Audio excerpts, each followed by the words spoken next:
Johnny. ഇതവൻ പറ്റിച്ച പണിയാ ആ ഉമ്മച്ചൻ. എങ്ങനെ ചിന്തിച്ചാലും അതിനാണ് സാധ്യത. കഴിഞ്ഞ തവണ കടുത്തുരുത്തി നിലനിർത്താൻ ഉമ്മച്ചൻ 50 ലക്ഷം ഇറക്കി എന്നാ കേട്ടത്. അയാൾക്ക് സഹിക്കോ? അതിനൊക്കെ ഗഡ്സ് ഉണ്ടോ ഈ ഉമ്മച്ചന്? MC പോളിന്റെ മകനെ മർഡർ ചെയ്യാനുള്ള? I don't think so. പിടി. എന്നിട്ട് കോട്ടയം SP തന്നെ പറ, കൊന്നവനാർ കൊല്ലിച്ചവനാർ. എല്ലാ സംശയങ്ങളും അഭ്യൂഹങ്ങളും നാളെ കൊണ്ട് തീരും. അപ്പൊ ആളെ കിട്ടിയോന്ന് ചോദിച്ചാൽ ബെന്നി പോളിന്റെ ജോലിക്കാരൻ കിളവന് ബോധം വന്നു. അയാളുടെ മൊഴി എടുത്തു എന്ന് പറഞ്ഞാ ഇപ്പോ CI ജോണിയുടെ ഫോൺ വന്നത്. ഒരു പെൺകുട്ടിയാ. പെൺകൊച്ചോ? കോട്ടയം മെഡിക്കൽ കോളേജിലെ സ്റ്റുഡന്റ്. തനിക്കറിയാടോ, തന്റെ സാറയുടെ അപ്പന്റെ എക്സ്ട്രാ സെറ്റപ്പിലുണ്ടായ ഒരു കൊച്ച് ആനി.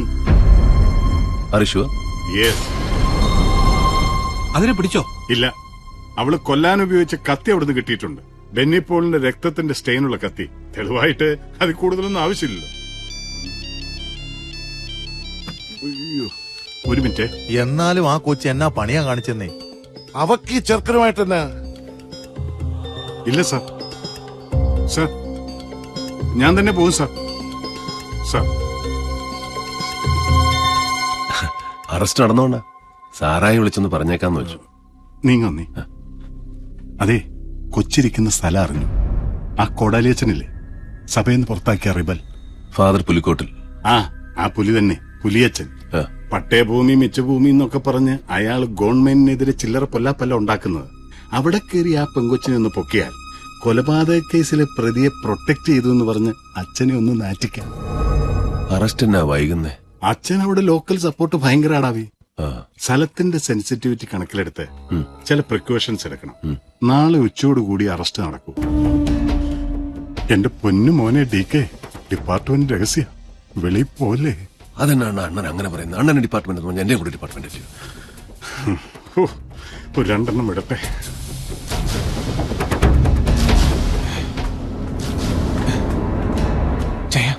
അബൂബക്കർ ഒരു വിവരം പറഞ്ഞു.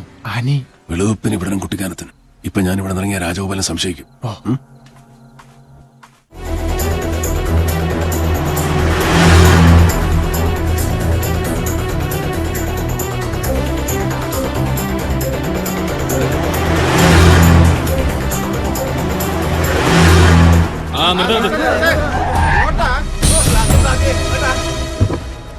ആരാ?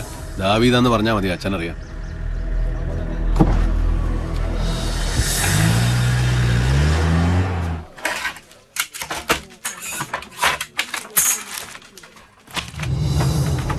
റവന്യൂ മന്ത്രി വരട്ടടോ. അയാള് വന്നിട്ട് കാര്യങ്ങൾ അയാൾക്ക് ബോധ്യപ്പെടുന്നുണ്ടോന്ന്. ഏത് നമ്മൾ പറയുന്നതിലെ നേരെ അയാൾക്ക് മനസ്സിലാകുന്നുണ്ടോന്ന് നോക്കാം. ഏത് ഇല്ലെങ്കിൽ ഇടുക്കിയിലെ കളക്ടർ ഓഫീസിന്റെ മുന്നിൽ ഞാൻ നിരാഹാരം കിടക്കും.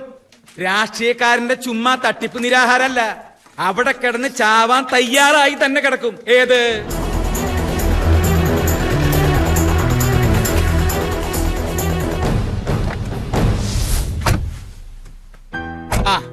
എന്നാ നിങ്ങൾ ചെല്ല്. ഉച്ച കഴിഞ്ഞ് പ്രയർ ഹാളിൽ നമുക്ക് ഒന്നിച്ചിരുന്ന് ആലോചിക്കാം. ഏത് എന്നാ വിട്ടോ. എന്നതാടാ ദാവീദേ, നീ ഈ നാട്ടിലൊക്കെ തന്നെ ഉണ്ടോ? എവിടെയാ പൊട്ടിപ്പെണ്ണ്? വാ, അവക്ക് തന്നെ കഴപ്പായിരുന്നു. അവള് തന്നെ പറയും. വഴക്ക് പറഞ്ഞ് നീ അതിനെ കരയിപ്പിക്കണ്ട. പാതി ജീവനുള്ളൂ ഇപ്പൊ തന്നെ.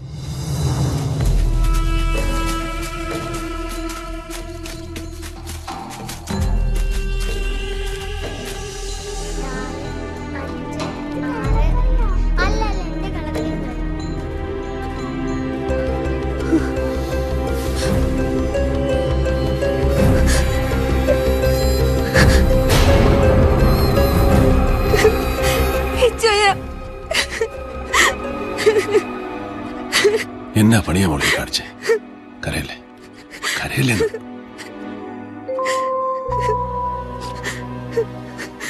ഒരുത്തനെ കൊല്ലാൻ ധൈര്യം കാണിച്ചവളാന്നോ കിടന്ന് കാർന്നേ? കൂട്ടുകാരോടുള്ള സ്നേഹമൊക്കെ എനിക്ക് മനസ്സിലാവും, ആ ട്രാജഡി ഉണ്ടാക്കിയ പെയിനും. പക്ഷെ അതിന്റെ കണക്ക് തീർക്കാൻ ഒരുത്തനെ കൊല്ലാൻ ഇറങ്ങിത്തിരിക്കുമ്പോൾ നീ മറ്റൊന്നും ആലോചിച്ചില്ലേ? നിന്റെ ജീവിതം, നിന്നെ സ്നേഹിക്കുന്ന ചിലരുടെ മുഖം, അതൊന്നും ഓർമ്മ വന്നില്ലേ നിനക്ക്?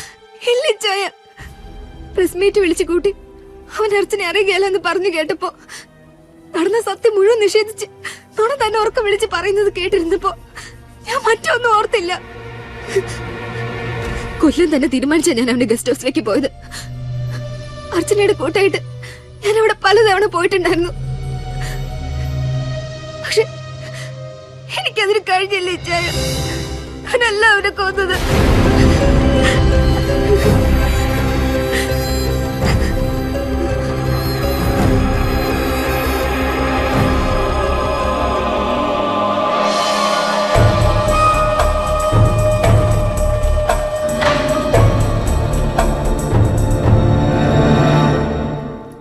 ആരാ?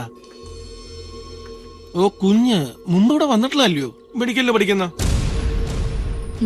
ചെല്ല് ചെല്ല്, ബെന്നി സാർ മുകളിലിരിപ്പുണ്ട്.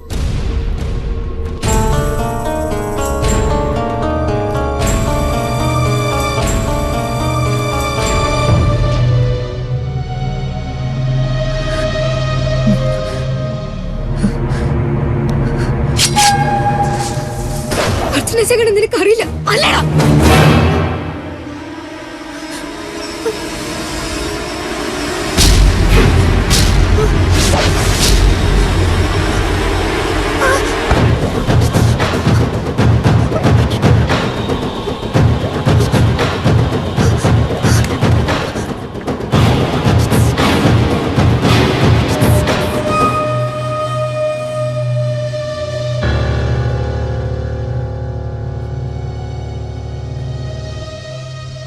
അവിടെ നിന്ന് ഓടി രക്ഷപ്പെടാൻ എനിക്ക് തോന്നിയുള്ളൂ. ഞാൻ കൊന്നിട്ടില്ലെന്ന് ആരോട് പറയണമെന്നും അറിയില്ലായിരുന്നു. ഇവിടേക്ക് പോരാൻ തീരുമാനിച്ചു. അതിനുള്ള ധൈര്യം എനിക്കുണ്ടായിരുന്നുള്ളൂ. ഇവിടെ വന്നിങ്ങനെ വിളിച്ചിരിക്കുക. എത്ര കാലം? പോലീസ് അറിഞ്ഞു കഴിഞ്ഞു. ഇന്ന് അവരിവിടെ എത്തും. നിന്നെ ഇവിടെ വെച്ച് അറസ്റ്റ് ചെയ്യുക. കൂട്ടത്തിൽ അതിന്റെ പേരിൽ അച്ഛനെ ഒന്ന് അവമാനിക്കുക. മോളിൽ നിന്നുള്ള ഓർഡർ അതാ. അത് വേണ്ടിച്ചായ ഞാൻ സറണ്ടർ ആകാം. നടന്ന കാര്യങ്ങൾ മുഴുവൻ ഞാൻ പോലീസിൽ പറയും. വിശ്വസിക്കുകയല്ല. തന്നെയല്ല, നീ തന്നെയാണ് പ്രതിയെന്ന് വരുത്തി തീർക്കാൻ പോലീസിന് താല്പര്യമുണ്ട്. നീ അവിടെ ഉപേക്ഷിച്ച കത്തിയാ പ്രധാന തെളിവ്. അതിൽ ബെന്നിപ്പോളിന് രക്തക്കര കണ്ടതായിട്ട് എഫ്ഐആറിലുണ്ട്. അതിന്റെ അർത്ഥം എന്തുവാ? അവര് തീരുമാനിച്ചു കഴിഞ്ഞു പ്രതിയെ. നിക്കട്ടെ, ഇപ്പൊ ചെന്ന് ചാടി കൊടുക്കണ്ട. അച്ചോ, ഞാനിവിടെ ഇവിടെ നിന്ന് കൊണ്ടുപോവാ. കുറച്ചുകൂടെ സേഫ് ആയിട്ട് ഒരു സ്ഥലത്ത് നിൽക്കട്ടെ. ഇവളല്ല കൊന്നതെന്നുള്ള സത്യം തെളിയണം ദാവീദേ. തെളിയണം. തെളിയിച്ചേ മതിയാവും.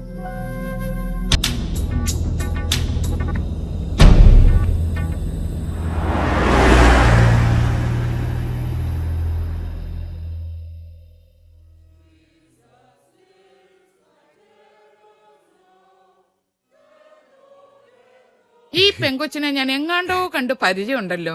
അതിന് അമ്മാമ്മച്ചി കുവൈറ്റിൽ പോയിട്ടുണ്ടോ? ഈ കൊച്ചു ജനിച്ചെന്ന് നമ്മൾ നോക്കാം, അവിടെ ഇല്ലയോ? എവിടെയോ കണ്ടിട്ടുണ്ട്. അതെ, ഈ കൊച്ചിത് എവിടത്തെയാന്നാ? കരിമറ്റത്തെ. അവിടത്തെ റോസാമേലോ നമ്മുടെ പരുത്തിക്കാട്ട് ആൻഡോ ചായം കിട്ടിയിരിക്കുന്നേ. കരിമറ്റത്തെ പെമ്പിളെന്ന് വെച്ചാൽ ഏതാണ്ട് എല്ലാം ഇതുപോലെ ഇരിക്കും. ഈ കണ്ണും മുഖവും ഇതേപോലെ ഇരിക്കുന്ന എത്ര എണ്ണം അവിടെ നിൽക്കുന്നറിയോ? അമ്മാമ്മച്ചി വന്നേ, കാര്യങ്ങളൊക്കെ ഞാൻ പറഞ്ഞു തന്നേ. കൊച്ചിന്റെ തന്തയും തള്ളയും തമ്മി മുട്ടം വഴക്ക് നടക്കുക. ഇതിന്റെ അവകാശത്തെ ചൊല്ലി അടിയാ. ഇവിടെ അപ്പനൊരു പാവ. തള്ളയുടെ വീട്ടുകാര് കൊച്ചിനെ റാഞ്ചിക്കൊണ്ടു പോകുന്നുള്ള പേടിയിൽ അയാള് ഒരു 2-3 ദിവസം അരമനയിൽ തിരുമേനുമായിട്ട് കാര്യങ്ങൾ സെറ്റിൽ ചെയ്യുന്ന അത്ര സമയം ഇവിടെ നിർത്തിയാൽ മതി. ആരും ഒന്ന് ചോദിച്ചാലും കൊച്ചിവിടെയുള്ള കാര്യം പറഞ്ഞേക്കരുത് കേട്ടോ. അമ്മാമ്മച്ചി താണ്ടേ, പോലീസ് വന്ന് ചോദിച്ചാലും കൊച്ചു വിടില്ലെന്ന് പറയാവൂ. പോലീസോ? ആ പോലീസിന്റെ വേഷമിട്ടൊക്കെ അവന്മാര് വരുവേ. പിന്നെ ഇങ്ങ് വരട്ടെ, ചൂരലെടുക്കും ഞാൻ. അപ്പൊ പറഞ്ഞ പോലെ ഞാനങ്ങ് ഇറങ്ങു വന്നേ. വാടാ. അല്ല, മഠത്തില് വന്ന അപ്പ് ഇഷ്ടം കഴിക്കാതെ എങ്ങനെയാ? അതൊരു പതിവാ. നിനക്ക് ഞാൻ പോണ വഴി മട്ടൻ ബിരിയാണി മേടിച്ചു തരാം. ഡാടാ, വല്ലേനക്കേട് ഉണ്ടായാ ഞാൻ വിളിക്കും. നീ സടേന്നിങ്ങ് വന്നേക്കാം. ആ മഠത്തിന്റെ ഉള്ളിൽ ഇതൊന്നും പാടില്ലാത്തതാ. വാ വച്ചേ. പറഞ്ഞ കള്ളവെല്ലാം കേട്ടല്ലോ. ഒന്നും പൊളിച്ചേക്കരുത് എന്റെ പൊന്നു കുഞ്ഞേ. ആ പോയ കന്യാസ്ത്രീ ഉണ്ടല്ലോ, കൊടുവാളിൽ എന്നെ വെട്ടും. അതെനം കടുവായ. നോക്കിയും കണ്ടുമൊക്കെ നിന്നോണം. ഞാൻ പൊക്കോട്ടെ. എന്നാ ചെന്നാട്ടെ.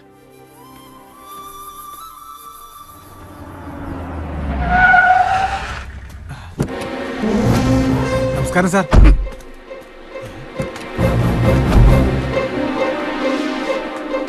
നിന്റെ സാറ് തന്നെടാ അപ്പിടാൻ മുട്ടിട്ട് ഓടുവന്നോ? നിന്റെ സാറ് കൊടുത്ത പണീന്റെയാ, ഏതാണ്ട് അപ്പിട്ട പോലെയാ. ചെയ്തേ, നീ വെറുതെ തിങ്ക് ചെയ്യണ്ട. നീ ഏത് കാറിട്ടാലും ഞാൻ അടിക്കോ? ചതിക്കല്ലേ, ഞാൻ ഫുള്ളാ. ഞാൻ പറഞ്ഞില്ലേ, ഫുള്ളാണേ ഫുള്ളാണേ കുഞ്ഞച്ചൻ ഫുള്ളാണേ ഫുള്ളാണേ. തനിങ്ങ ഒന്നേ പറയട്ടെ. ഇതെന്നെ യൂണിഫോമിൽ ഒന്നിരിക്കുന്നോ? തന്നെ ഒന്ന് ഇരുത്തി. അതിന്ന് ആദ്യം ഞാനൊന്ന് എണീക്കട്ടെ. വാ. അപ്പൊ എനിക്കിടണ്ട. അവ കുഞ്ഞച്ചന്റെ ഇടല്ലേ? ഡിക്കേ, താൻ എനിക്കിട്ടൊന്ന് പണിഞ്ഞു. ഞാനോ? ഞാൻ സാറിട്ട് എന്നാ പണിയാനോ?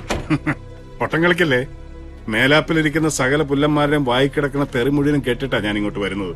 താൻ ഒരുത്തം കാരണം. ഡിക്കേ, താൻ ആ കൊച്ചിനെ എവിടെ കൊണ്ട് താത്തി? ഏത് കൊച്ചി?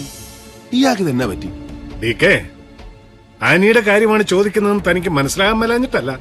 തന്റെ വണ്ടി ഹൈറേഞ്ച് റോഡിൽ കിഴക്കമ്മല കയറി ഇറങ്ങിയത് വെറുതെ അല്ലെന്നും എനിക്കറിയാം. താൻ എവിടെ വേണേലും കൊണ്ട് പാത്തു വെച്ചോ, പക്ഷേ വിത്തിൻ അവേഴ്സ് ഞാൻ അതിനെ പൊക്കിയിരിക്കും. ചതിയാ താൻ കാണിച്ചത്.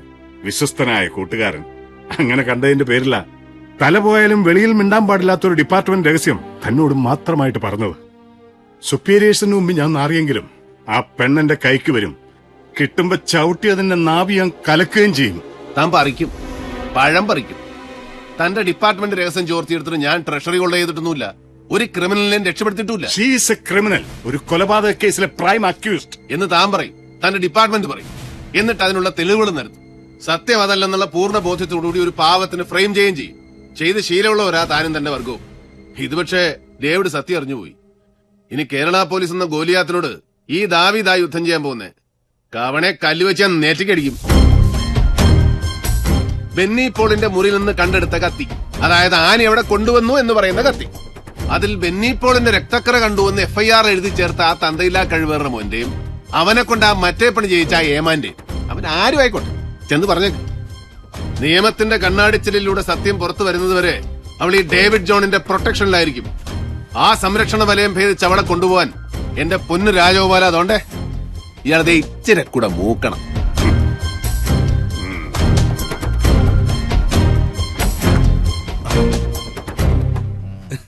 എന്നാ പറഞ്ഞേച്ചുമ്പോ SP അദ്ദേഹം? ഇയാളുടെ അപ്പന്റെ പേരെന്നാ? ഋത്തിക് റോഷൻ. കൃഷ്ണൻ കർത്ത. ആ പുള്ളിക്കാരന് വയറ്റിന് ശരിക്ക് പോകുന്നില്ല. ഞാനൊരു ഒറ്റമൂലി പറഞ്ഞു കൊടുക്കുമായിരുന്നു.